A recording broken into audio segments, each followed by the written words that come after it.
guys, thanks for joining us on Family Life today here on YouTube. Make sure you subscribe. You don't want to miss any episodes, so hit the little bell and you'll get notifications and you won't miss anything.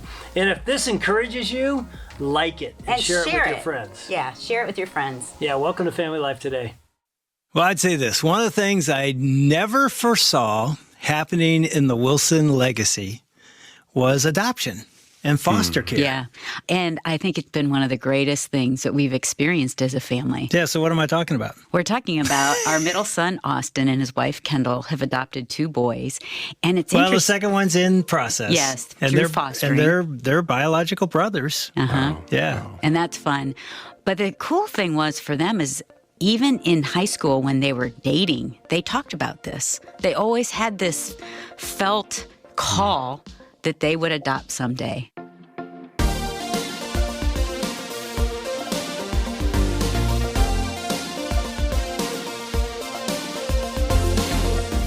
Welcome to Family Life Today, where we want to help you pursue the relationships that matter most. I'm Ann Wilson. And I'm Dave Wilson, and you can find us at FamilyLifeToday.com or on our Family Life app. This is Family Life Today.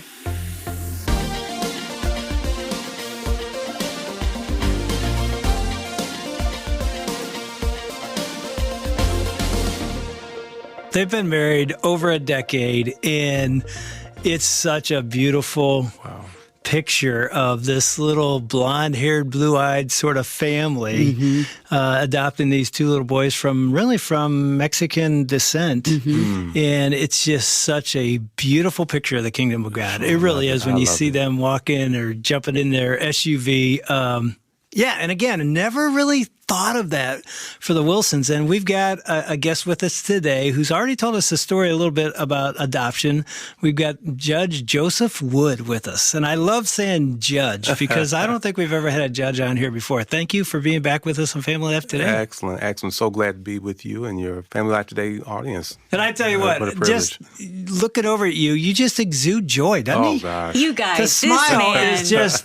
and his wife, June. You've been married how many years, Joseph? 29 years. She's kept me. She's pretty amazing. 29 years. You have So she is. 3 daughters. 3 daughters. 3 grandchildren. 3 daughters like her, so they keep me on point all the time. And then 3 grandchildren, exactly right. And I wish you all could meet Joseph because when he looks at you, he has your total attention, Joseph. Like when we were having lunch, you really see people, you want to hear their story, and you're passionate about that. And that's been fun.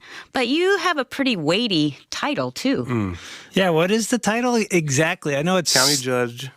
And so I am Washington County Judge here in Arkansas. And explain exactly a county judge, because we think of judges in different ways. I'm not sure we understand exactly what county judge is. So in the state of Arkansas and probably a dozen states, they're the chief executive of the county. They're the one who presides over the county. And we've already heard a little bit of your story, which you wrote a children's book called Joey's Journey, Saving Joey, a true life story, and a sequel called Adopting Joey. And the neat thing about your book is when you start reading the book, and I know a lot of children have read it and teachers have read it to children, they don't know it's your story. That's right. That's exactly right. Which is amazing. Again, we don't need you to tell the whole story again, but the fact that your mother, who you've never met, left you in a box in the snow on a front porch in Chicago and waited and watched to see if anybody would pick you up. In the middle of winter. You were saved. That's correct. By a man who found that box. We've already heard that story. You got to meet him just 10 years ago by finding who he was. What an incredible story. But you really grew up in an orphanage for 10 years. 10 years before I was adopted. And So take us back from there. So Caesar finds you. They decide to put you in an orphanage. How long were you there, and how did you end up getting out? Again, not knowing how old I was when they got me, but they thought somewhere within a couple of weeks. No umbilical cord or anything like that. No record, so that's all we know. So you really don't know your birth date? No, don't know the birth date. What do you celebrate? The 20th, which is the date that the people who came and got me started foster caring me. Loretta and Sylvester, they were married. She had wrote in her high school yearbook, Loretta, I want to be a teacher and I want a house full of kids. And my dad was a construction worker and built a large part of the city of Chicago. What the story is, as grandma and my dad's tales was that, oh my gosh, your father hated coming home from work because your mother put him back to work. She wanted to get pregnant and have a kid. She wanted that house full. She had graduated from high school, went on, became a teacher in 5 years of marriage, no kids. And so one day she's like, well, let's go to the orphanage. We can get a little girl. You'll be a great dad. We can foster care. And he's like, yeah. You know, this woman is, oh man. All the women in my family, you will realize they're very focused and driven. What they get their eyes and focus on something, you can hang it up, they're going to get it. And so they decided to go to the orphanage downtown, and she sees all these kids, and you got to know my mother, she loved children, and she saw all these children. And she wanted a girl. She wanted a girl, but when she got there and saw all these kids, she wanted all of them. That's what the story is. She wanted all of them, and she said, nope, I want to foster this little boy right here. And so they started fostering me, and within a couple of months of bringing me home, she's relaxed because she's got a kid. Dad is like, yes, she's got a kid, and she gets pregnant. A year later, she has my brother. She gets pregnant again. She has my sister. She gets pregnant again. She has my brother. She had 3 kids back to back after start fostering carrying me. So it caused a little concern with the orphanage people because they were like, okay, now that they got their own kids, will they turn this kid back in? And so they continued to foster, and at 10 years old, they said, no, let's go ahead. Because they had been moving. They had to keep moving to different places. And even more real was that 10 years old, they were going through a divorce. And at that age, in the 70s, you didn't have a single mom with a bunch of kids adopting a kid. But again, my mother's a force of nature, and no, this is my kid. I've watched and had him, and I did everything to birth him, and so she ended up getting that. I never knew any of that until 10 years ago. I do remember, though, being in the courtroom and listening to the judge and who said, hey, you love your mom? I'm like, yeah. Your name's going to go from Thompson to Wood. Is that okay? Yeah. I'm like, how do I remember all that if I was adopted when I was a baby? Well, I wasn't adopted as a baby or, as an infant. I was adopted at 10 years old. That's why I can remember all that. I always knew I was adopted, but I didn't understand what any of that meant. Yeah. Even at 10 years old, when they're in the courtroom and they're saying, your name's going to change, I didn't really understand what that really meant. It was really around 11, 12 when I started, man, I got brothers and sisters. They really don't look like me. They don't act like me. And Mom was trying to help me understand, well, you were given up for adoption. We came and we loved you, and so we got you. So I was always loved by these guys, but I always wanted, Ma, let's go and find what happened. Let's find my parents. And my mother's like, well, why don't you turn 18? We'll help. We'll get a private investigator. We'll help you do all that. Well, I could not wait to turn 18. Slowest years of my life was high school because it could not go fast enough because I wanted to hurry up. So 17 years old, 11 months, 29 days. Ma, we got the money, we got the private eye. And my mother's like, what are you talking about? You said, when I turn 18, we can go and find my birth parents and try to...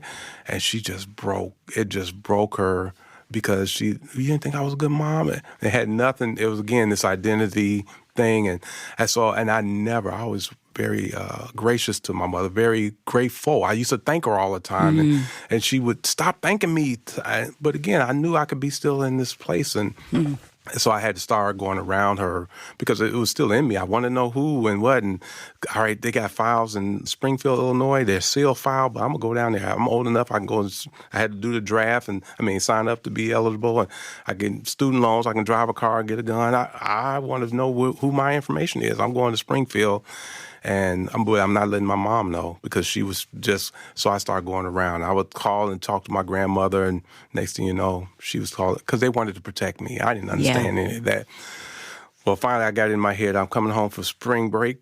I called one of my buddies. We're going to Springfield. We're going to stay down there until they give us our records.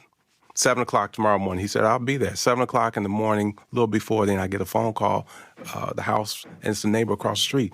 Hey, Joy, can you take me downtown to work? My car is not working. And I said, hey, I'm not going that way. I'm going down to Springfield. She said, oh, was Loretta up? I said, well, yeah, Ma.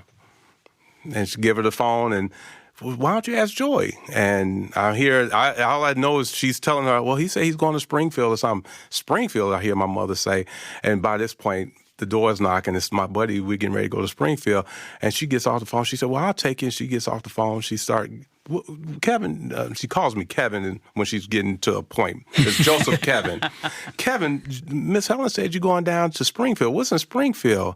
And I'm like, oh, she told her. Well, now my partner's in the house. He's like, are you ready? I'm like, well, Mom, going down to Springfield to get my original birth certificates, whatever it is I got to get. They sealed the file and all. And she just broke and cried. I'm like, oh, Mom. So I'm not going. And so he's upset because we're not going. He's like, I could have stayed in bed at 7 in the morning. Anyway, it was just a long journey on that. What is it in kids? It's probably in all of us that wants to know the beginning and wants to know who their biological parents are. I've met some folks who don't want to know. They know that they've been given up for adoption and they don't care because in their mind they're thinking, well, if they loved me, they would have kept me. And I do think it's a facade. I think they don't want to, because it is hard when you start really grappling and wrestling with that. And growing up, especially my teenage years, when you're going through all changes anyway, puberty and identity and hair on your face, you're just trying to figure out this. And you're trying to figure out who you are. Absolutely. Now, did you go through some struggle because you feel like it was connected? You go through regular stuff anyway as a teenager. Right. You just add that piece on because at least if you knew who your mom and dad, you grew up with that and you started to see your hair coming on your face or whatever, you can look in the mirror and say, yeah, I'm getting that from granddaddy or that part is getting from mom. But when you're adopted, you have no sense of that. And so on top of that, your voice is changing and your friends are changing, going to schools. So you had all of that. And you're growing up in Chicago. A lot of drugs, a lot of violence. And so trying to do things is keep family. They're going through divorce, stuff that you normally go through in life, period. You just add on the fact that you don't know who you are. Whereas other people, well, I know who my mom and dad is. You get around Thanksgiving and he said, oh, you chew that turkey leg like Uncle Bill. Everybody know Uncle Bill and they laugh. But when you say that to someone adopted, how are you just saying that? Or, and again, the people, my mom and dad who adopted me, they loved me. You couldn't have a bigger cheerleader than them. And sometimes I think they overdid it because they didn't want me to feel like I was less than or not a part of. But internally, you're still wondering, man, I wonder what happened. I wonder why. And again, this whole, I tell you, the struggle, the biggest was trying to come to a place where I said, okay, was I a product of rape or incest or an interracial relation that wasn't acceptable? And I only got to a place where I could say, I guess it didn't matter. She had me. And after 2 months of meditating or marinating on one thought, I come up with another thought. And then I get to a place where I guess it didn't matter. She had me. Well, when I meet Mr. Caesar, the guy who found me, and I started sharing my whole life, I kind of had that in my head. He said, no, she did more than had you because she put you in a place where you could be found. She must have loved you because she could have left you in a black plastic bag and left you in the alley, and I would have never found you. You would have froze out there. And it just took it to a whole nother level about this woman.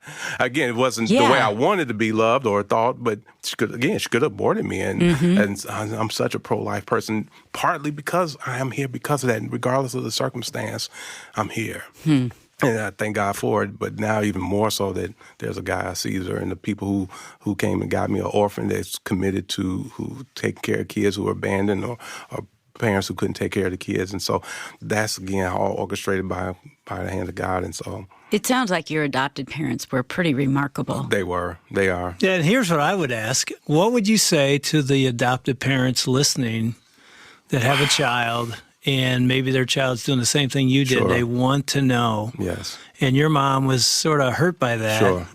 What would you say to the adopted parent? How should they respond? Like you respond to anything that your kid is going to work through and work on. You got to love them along. You got to give them a little bandwidth so they can spread their wings. Because, again, you restrict them so much, they may not be able to fly. You want to open up the butterfly cocoon and let the butterfly get out. But if there's no struggle in some of that, then they won't be strong enough to fly. But you also, that protection piece, I didn't understand protection of your kid until I started having kids. Now I get why mama was the way she was. I think if you got a kid who's in that search, you set the parameters as best you can and allow them that space that you're going to help. And again, it's not about you per se. It's about you both. It's about what does that relation looks like for both of you guys. My mom and I got together and became even tighter after I started having kids because I got it. What she was trying to do was protect me, but then she got that it wasn't about me leaving her or me wanting. I'm 18. I'm not trying to find another parent to tell me what to do, how to do. But she didn't get that at the time. So talking to those who may think about foster care and in particular adopting, if you get to that space, how do you love your kid enough to let them go, which is ultimately what we end up doing anyway. At one point they will find a spouse and move on and all, but hopefully you've given them enough where they want to stay tethered and come back and call back from time to time. Yeah, I was thinking when your answer to that question is really the same advice you give any parent with their own biological child. Is they're at a stage where they have to become an adult, they're becoming an adult. It's a little scary as the mom or dad, because you're like, well, they're pulling away, they're making decisions, and you got to let them fly. You do. At the same time, you have enough boundaries so they don't crash. They know they can come back or call or something like that. I love the fact that, I mean, you are in a government office, you're very successful, and you're using all the gifts that God's given you, and yet you take the time to write these 2 books, Saving Joey and Adopting Joey, and you take these books into schools. Yes. And even around the world, and you read to kids. Talk about that, of the response of the kids. Wow. So I do that because that's who I am. Since I was, again, growing up, and Mom said, you need to watch your brothers and sisters. I got to get a second job. So I was told to be involved in the community in which I lived and watch your brothers and sisters. It was not anything I put my hand up and say, I want to do this stuff. I was told to do it because I was the oldest. Well, I started a youth organization, and I thought that would be a good place to keep my brothers and sisters. Well, it grew fast because so many other parents were looking for a safe place for their kids. Wait. So you started this? That's right. This teen group in Chicago. Yeah. How old were you? I don't know, probably 14, 15. In fact, it got so big and so fast that the adults would have their town hall meetings, and I was their liaison for the young people. So I would come and speak to them about what we see or what the young people are seeing with the gangs and the drugs. So now going to the schools, I thoroughly enjoy just being out and talking, but it's also my way of giving back, which was given to me. There was a community, and law enforcement, and the orphanage, and people who came and said, I'm a go and get a kid, as opposed to again, we have our own biological kids. There's no choice in that. But for somebody to go and say, I'm going to give my time, my love to someone. And so if I can share that, and the kid who may be in foster care, I go and I'll read, and after maybe a group of 3rd graders or 2nd grade kindergartners, what have you, and I'm reading, and at the end of the story, and I say, and the little kid that's in that basket, that was me. And there's and it's the teacher like, that's you? Yeah, yes, ma'am. And then you see the kids, and all of a sudden the hand goes up, I'm in foster care, or I've been adopted. And I know long after I'm gone, they're still having that organic conversation about what does that even mean? That every kid doesn't have a mom and dad that's just with them that you take almost for granted? No, some have struggles, or some.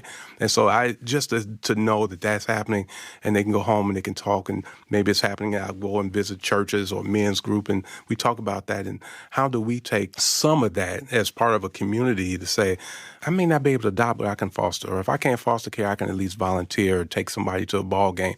It changes lives. It changed my life, obviously. And it's obvious that your faith and your wife, June's faith, like that's who you are. That's who I am. Why is that important?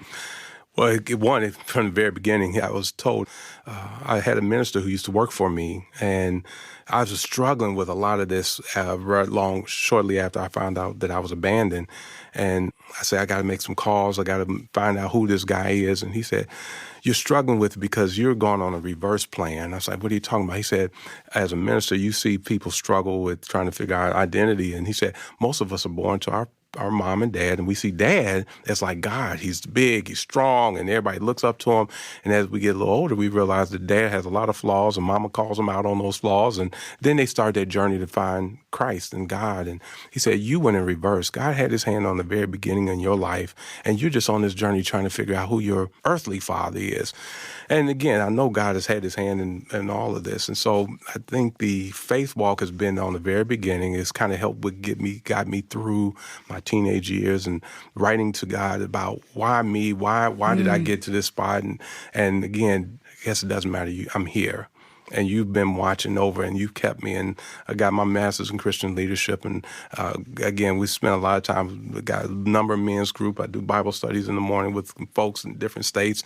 It's just what keeps me moving. And if I can continue to share or impart that to someone, that if they can see Christ in me, then that's our call, right? He said, keep your light on, be the salt, and that's what our call is. So, what's truly interesting, there's so many facets of your story that, you can step back. I know you've done this your whole life and go, wow, look at God's hand. And one of them that's very interesting is the people that saw you. And one of the passages I love in Scripture, and I've preached on it many times over 30 years as a pastor, is the end of the first chapter of James, where he says, this is what real religion is. Wow. You know, and he talks about keeping a tight rein on our tongue, which is interesting. He goes right there. But then he says, caring for orphans and widows in distress. And you were an orphan. Somebody cared for you. We know God was above the whole thing, but there was a person and a name and a mom, and then your adopted parents. And I just think we, as followers of Christ, you just said, turn on the light and be the salt. We are called. That's exactly right. The church is called to see orphans and care for them. And you're sitting here today, a judge in Arkansas, because somebody did that. Absolutely, and that's our call. Absolutely right. That is, if you're a follower of Christ, you can't walk by. No. That's why, you know, we believe in life from conception to the grave. It doesn't start, you know, and that's why we come alongside and say, God put me beside this person, and I have eyes to see. Am I going to act? And when we act, life change happens like yours. In Washington County, Arkansas, which is where I am the judge there, the court got together and they put a resolution together that we're going to be known as a pro-life county. And so we're the first pro-life county in the state of Arkansas. And again, I'm a longtime advocate for life and pro-life marches in D.C., and it's always sub below zero to see the women and the young people out there that just says, yep, his life will go and he will have his way. And you talk about scripture. This year, I said, we're going to stand on Esther 4:14 for such a time as this. That's good. Well, Esther was an orphan. Yeah. And just look to see, again, she didn't think a whole lot. I never dreamed that this would be the work that I be in as a deputy secretary or judge. But she didn't think she would ever be queen either. But God orchestrates some of this. And at that time, it was for her and some of those people in that area. But she did not know that work would end up impacting generations thereafter.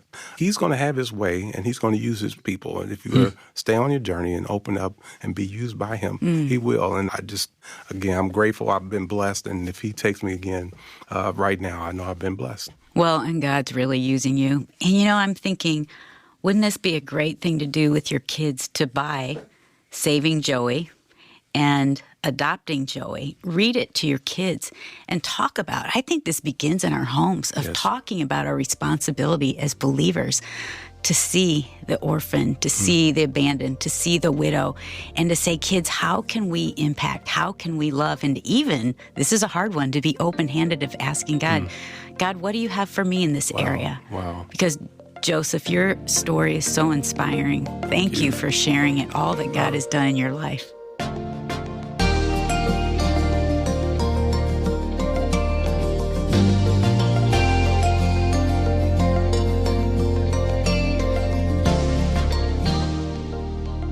In the book of James, chapter 1, we read that pure and undefiled religion is taking care of the orphan and the widow in their need. And I think Ann Wilson's charge to all of us to be asking, what's our role in that as a family? That's a great conversation for us to be having with our kids and to be thinking creatively about how we can help the orphans and the widows in our world. And reading books together as a family, the books that Ann was talking about, Saving Joey and Adopting Joey, these books tell Joseph Wood's story. That's a great starting place. These are books we have available in our Family Life Today Resource Center. You can go online to order your copy of these books. The website is FamilyLifeToday.com, or you can call to order. Our number is 1-800-FL-TODAY.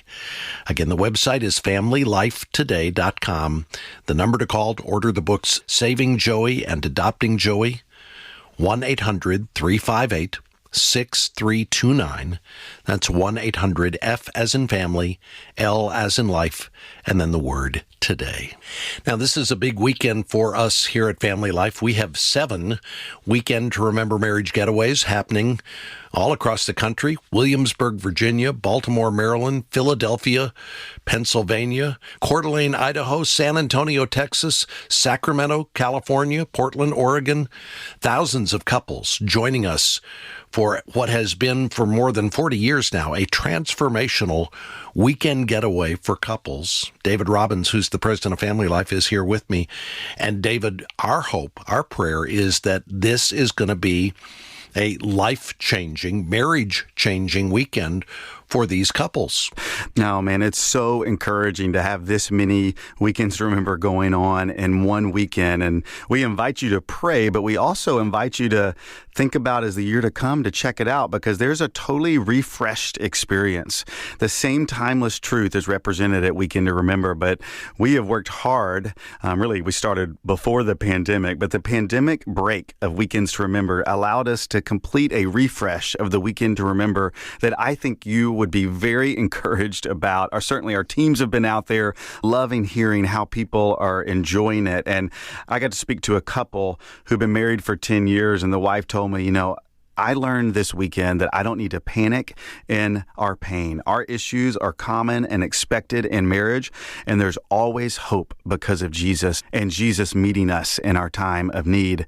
And that's how Meg and I have been ministered to at Weekends to Remember as we've gone before as participants. And time again, God meets people where they're at.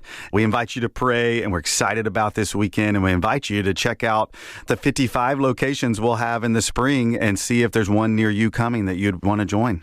Well, in fact, you may want to think about giving a Weekend to Remember as a gift to children or friends during the holidays. You can get a Weekend to Remember gift card. Maybe give it to your spouse as a way of saying, let's get away together for a weekend in the spring. Get more information about the upcoming Weekend to Remember schedule and about the Weekend to Remember gift certificates when you go to FamilyLifeToday.com. And with that, we hope you have a great weekend. Hope you and your family are able to worship together in your local church this weekend. And we hope you can join us Monday when we're going to talk about what we can do as parents to help all of us, our kids, ourselves, stay focused on Jesus during the Advent season. Clayton Green's going to join us with a great new idea. Hope you can be here as well. On behalf of our hosts, Dave and Ann Wilson, I'm Bob Lepine. We'll see you Monday for another edition of Family Life Today.